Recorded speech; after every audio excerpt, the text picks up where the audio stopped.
You know, I've gotten as many as 12 half-hour videos on this memory card. And I don't know how many more it could take, but it stops every 30 minutes. I got to turn it off, turn it back on, and that's what I just did. I just finished part 13.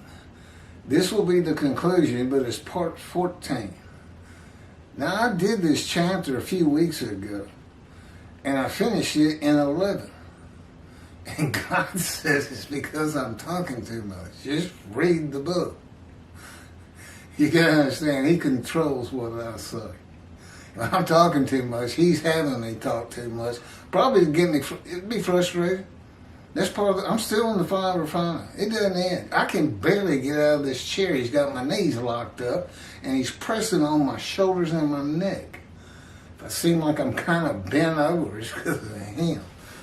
Because I watched this video and I asked Him, why do you have me bent over? I'm your representation. So anyway, this is where I left off. I'll repeat it. My righteous servant in 13, this is part 14, chapter 21 of the book titled, God titled, Isaiah 53, and the day of the Lord.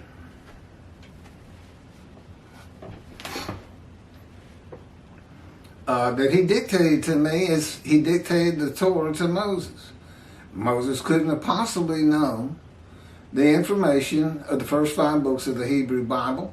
And if you would listen to these proofs on the video or read this book, you'll know I couldn't have this knowledge any more than he could have had the knowledge of Genesis, Leviticus, Deuteronomy, Numbers, Exodus. Well, he would have had some first-hand information there, but he still didn't write it. So, picking back up with the paragraph my camera went off on at 30 minutes. My righteous servant makes the many righteous. It is their punishment that he bears. God's righteous servant is a man of pain, suffering, and wounds throughout his life, orchestrated by God, who takes credit for just about every bad thing that has ever happened to me. Came to me at birth, but didn't let me know He was with me until I was 50 years old. That was after the cancer. Well after. I had the cancer when I was about 43, and He talked to me when I was 50. Man of pain and suffering, wounds throughout his life with persistent hardship and troubles, grievously affected, especially by disease, and severely injured at one time or another, as though plague smitten and afflicted by God. Yeah, read the book, The Life of God's Righteous Servant. He also dictated to me. It's all His. I didn't have to learn the information. It's my life to show how I fit that paragraph right there. These are the qualities that identify Him as God's righteous servant who makes the many righteous. It is this life that has prepared Him to be the teacher of righteousness. Yeah, it may be pretty tough. A lot of suffering. Suffering makes you stronger, God says. And those who listen to and heed me and repent of their future sins, the new covenant having forgiven all past sins, in the practice of Judaism and returning to synagogue, are made righteous and remain righteous and go into the scroll of remembrance. That scroll is very important. That's a complete change in the day of the Lord. He's just leaving the people who don't worship Him and abide by His laws, evil, some people would say, sinners. It's leaving them out of the Jewish heaven. As all the prophets acted like evil and sinning was just eliminated by killing, basically, everybody who was evil and sin. But that's not the case in Malachi 3. It completely changes it. They're still going to be here on the planet. No Messianic era, heaven on earth, so to speak. That is basically man's word. It's rambam. It's where it basically comes from. And the day of the Lord books, or when the prophets talked about it, there were 7 of them, makes it sound like there'll be such a day where evil will be gone and it'll be like heaven on earth. But Rambam really expounded on it. Those who are in right standing with God are entered into the scroll of remembrance of Malachi 3. Those who God has reckoned with and dismissed when his shepherd and servant David arrives, that's me, the shepherds, are sin-free and practice Judaism. They're observant, but they are not in right standing with God. He's dismissed them. The only way they can get around that is to teach this book, bring Judaism into the modern day and out of antiquity, and straighten out all these false teachings of man's word. And false teachings of some, that's God's. They just misinterpret it. Malachi chapter 3, verses 16 through 17. The Lord has heard and noted it, and a scroll of remembrance has been written at his behest concerning those who revere the Lord and esteem his name. And in the day that I am preparing, said the Lord of hosts, they shall be my treasured possession. I will be tender toward them, as a man is tender towards the son who ministers to him. That means heaven. Because God's not going to go to people and do that here on earth. And I say, he could have written it a little clearer than that. He said it's perfect.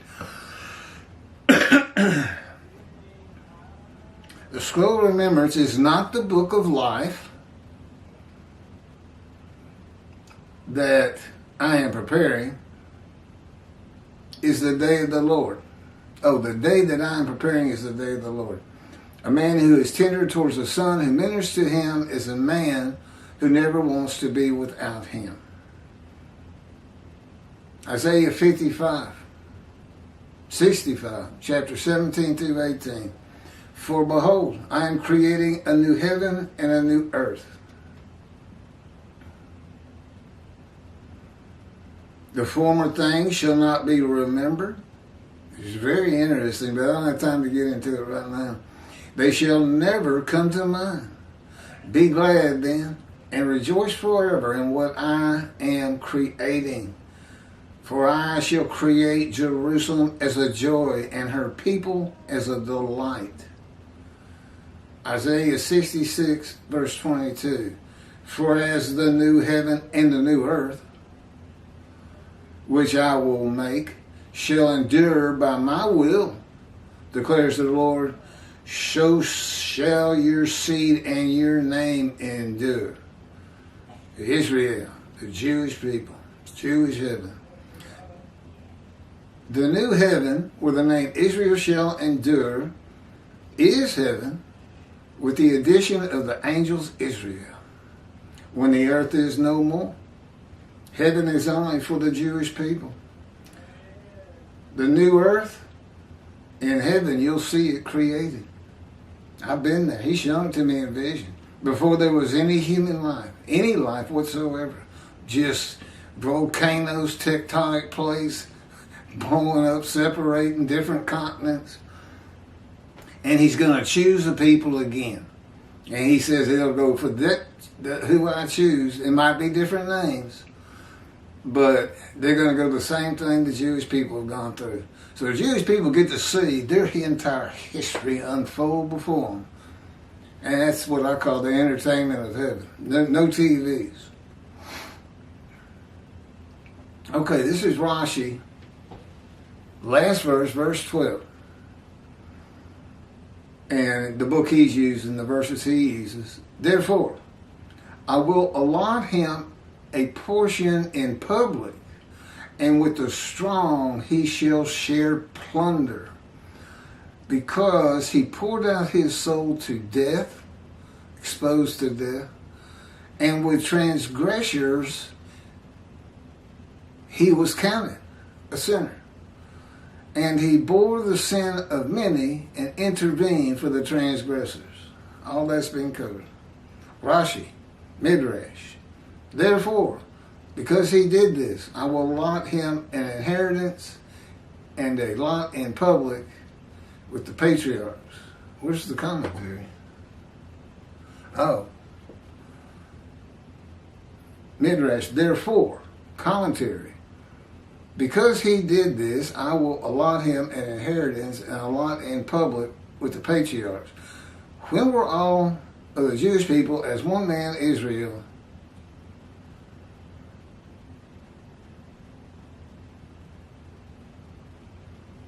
allotted an inheritance? Because he did it. Did this. Well, one of those did this is exposed to death. When were they all as one man, gathered as one man Israel? I don't know why Jews for Judaism and Toby Singer don't get that concept. 2 times, Oreb and Jerusalem by the 13 tribes who returned. Another fabrication, these supposed mythical 10 lost tribes. Read Israel. You can't come up with that. They gather as one man in Jerusalem. It's only 2 times it's happened. So I don't know. And 53 describes a Gentile, not a Jew. And they don't even know that. They don't know when the day of the Lord is. They don't know anything about the angel of God's presence, the Holy Spirit. And yet I did. An atheist of 50 years. At God's orchestration. He wanted a clean slate to teach me. And I see what these religious people do and teach, and I just do this. I'm like, I can't believe this. I didn't know anything about religion. I didn't hang out with religious people at all. I didn't know Jesus had died for the sins of Gentiles or Jews first. I didn't know any of this. I didn't know there was a problem between Christianity and Judaism. I didn't know Christianity had stolen the book God dictated for his people. Called it their own, attached it to the New Testament. Commentary, Midrash. He poured out his soul to death.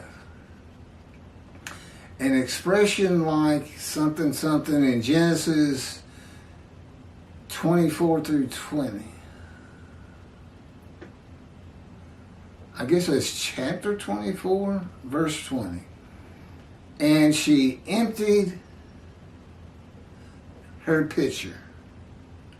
He poured out his soul to death. She emptied her pitcher. No, that's exposed to death. And with transgressors he was counted. Sinners.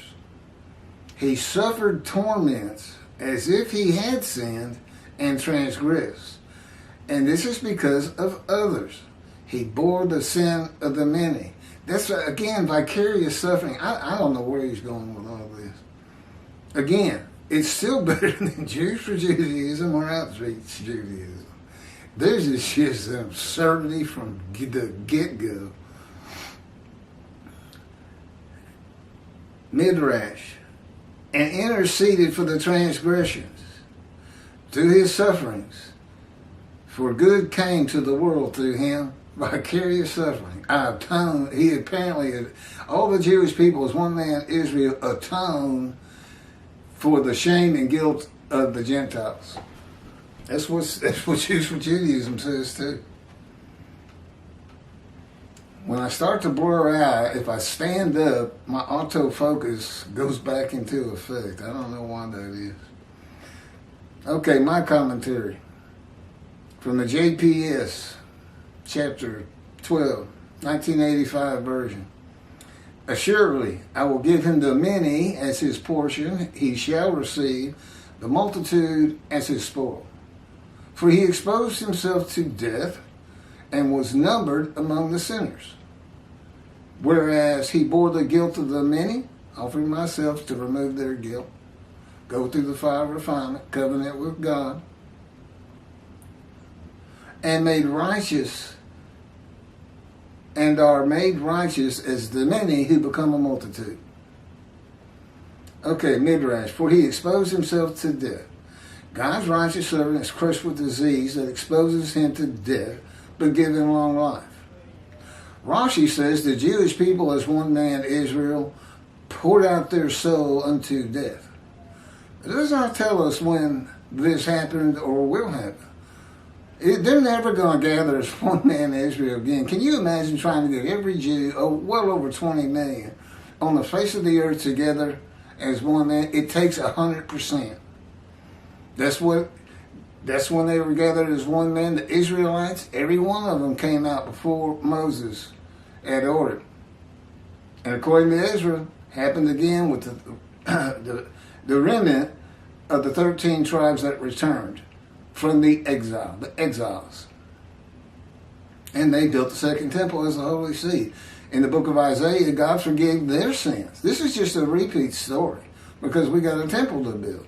And for whatever reason God has, he wants the Jewish people to be a holy seed when that's done. And there's 2 or 3 other reasons for that. And was numbered among the sinners.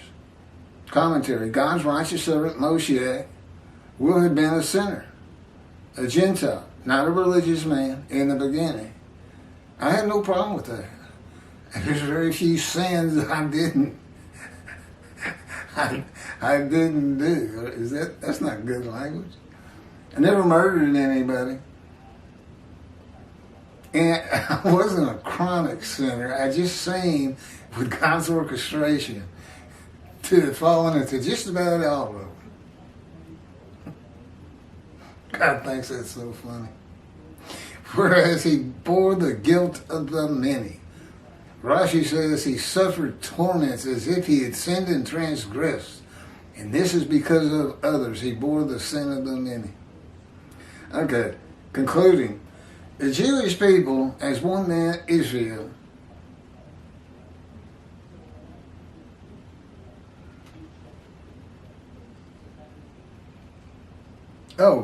basically this is what he's saying. They're basically saying he became Jesus. Vicariously suffered for the Gentile. And that's what they teach. Bearing the sin of the many, according to Rashi.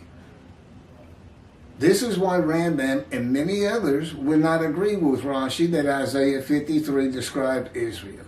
Well, y'all just went through all his commentary. Do you think it describes Israel according to Rashi? If you think this is bad, go read Tobias Singers and Jews for Judaism, the entirety of which is based on world exaltation of the Jew, which is never going to happen. Never has happened, never will happen, never meant to happen. And I guess they got it from Rambam. They point out Isaiah chapter 52, 13 or 12. Oh, 13, I'm pretty sure it is. Well, the word exalt shows up, but that's for me. That's part of Isaiah 53 that they're no part of. 52 ends at verse 12. And it's a celebration of the return of the 13 tribes. And the exalting, that's basically getting the third temple built. And the exiles, yeah, that doesn't even apply. The Jewish people, as one man, are not described. It is a particular man known in the Babylon Talmud as the leper scholar, a man to be the representation of God in the day of the Lord, speaking and writing his words as the prophet like Moses. Now, I don't know why they just changed that. Michael Skoback comes out and says things like, our sages say. Well, your sages say it's not Israel. They say it's a man called the leper scholar, crushed with disease, leprosy, makes the many righteous by his knowledge, scholar. Okay, next up, we're finally done with 21 part 13 or 14. I don't even remember now. It's 14. But we're not sure. We missed chapter 20. And this is chapter 22. This is the discussion of Isaiah 53 that is pointed towards the fact Jesus does not fit any verse until you get to verse 12 that he's a sinner. And he is. God's got a top 10 lies of Jesus, and one of them is the greatest lie and deceit in the history of mankind. And there's a video on that one. Oh, there's no doubt. I mean, he just changed the prophecy. That's not what the prophecy. It says all the prophets say of me. No, they don't. None of them do. It's a complete fabrication. Now, that's by whoever wrote that gospel. Jesus is a myth. I may be talking to him as though he was real, but he's a myth. I'm just talking about the Jesus that's in the story. And a great story it is. And then that's chapter 22. And then we got 23, which can already be found, but it's already getting in kind of bad repair. And I'm going to redo it. That's Toby the singer and his assessment of Isaiah 53:10. And 24 is Jews for Judaism and their exaltation, which will be fun to watch. They'll be brand new and in good repair.